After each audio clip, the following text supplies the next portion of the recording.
ouais, c'est Neymar du Crédit Troll en direct de la Neocast. On est avec Pilote. Comment ça va? Salut, ben ça va, très bien. Je m'appelle Nicolas en fait. Voilà, Ok, de mettre mal à l'aise les gens qui m'interviewent. Non, c'est génial.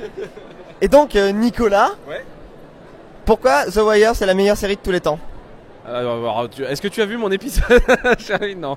Alors pourquoi est-ce que ça serait la meilleure série de tous les temps? Je sais pas, c'est une série très intelligente déjà, mais après c'est une série qui n'offre rien au spectateur, enfin qui n'attire pas le spectateur à elle, quoi. Elle va pas faire d'efforts pour justement faire en sorte que le spectateur reste.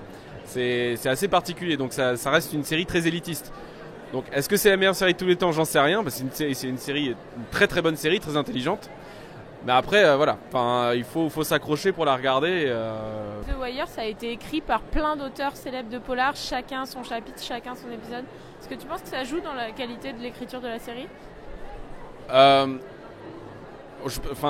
C'est compliqué comme question quand même, parce que je sais que en fait la plupart des sources d'inspiration vient aussi de David Simon en fait, qui a vraiment tout regroupé. Après effectivement, de toute façon dans une série télé il n'y a pas qu'un seul auteur, il y en a plein. Il y a plein de scénaristes qui travaillent ensemble en cohésion avec un showrunner qui décide un petit peu tout ce qui se passe au-dessus. Après pour The Wire, je pense que ça a effectivement amené peut-être un plus pour justement toutes les problématiques qui pouvaient se passer dans cette ville, et justement pouvoir donner un observatoire assez universel d'une société américaine qui est toujours en crise aujourd'hui. Je suis assez fier de cette phrase. Alors, qu'est-ce que tu penses des séries françaises? Justement, Canal essaye de faire des trucs à l'américaine, tout ce genre de choses. On essaye d'évoluer. Comment ça se passe pour toi?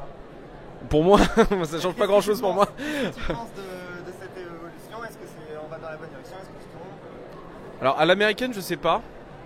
Parce que les systèmes de production français et américains sont complètement différents. C'est pas du tout la même chose. Après, je suis pas particulièrement spécialiste encore une fois de production. Il y a certainement des trucs que je connais pas. En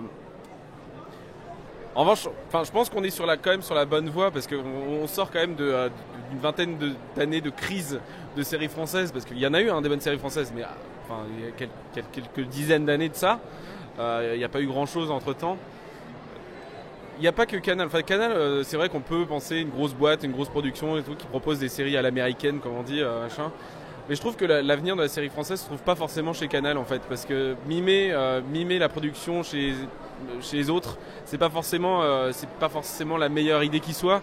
On voit bien chez les Anglais, par exemple, ils ont vraiment l'art de faire une série télé. C'est juste hallucinant. Et pourtant, quand on voit une série anglaise et une série américaine, on voit la différence. C'est absolument pas la même chose. Donc je pense que les Français vont devoir trouver leur patte, et je pense que concrètement on commence à la voir, cette patte, en regardant sur des séries produites par Arte par exemple, qui sont vraiment formidables. Ainsi soit-il est vraiment génial. Il y a Petit Quinquin qui est absolument génial, mais ces séries là sont absolument pas mises en avant. C'est bien dommage, et c'est surtout ça le problème, je pense.